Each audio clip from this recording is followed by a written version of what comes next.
ونصلي على رسوله الكريم أما بعد فأعوذ بالله من الشيطان الرجيم بسم الله الرحمن الرحيم عزتمند مسلمانانو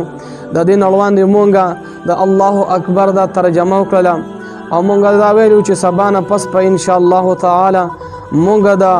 موس ترجمه دا شروع کو نو پای کې مونږه د تکبیر تحریمه د الله اکبر معنی کړو چې الله تعالی لوی اوس په مونږه د ثنا معنی کو سبحانك اللهم فاكد تعالى رأي الله تعالى وبحمدك او حمد دي تعالى وتبارك اسمك او بركت نمستا وتعالى جدك او لوي دي شانستا ولا اله غيرك او نشتر لائق دا عبادت بغير دستانا اعوذ فنعوالم بالله فالله سرا من الشيطان الرجيم دا شيطان درتلی شوینا بسم الله الرحمن الرحیم شروع کوم پنوم د الله تعالی چې ډیر مهربانه او ډیر رحم کوونکی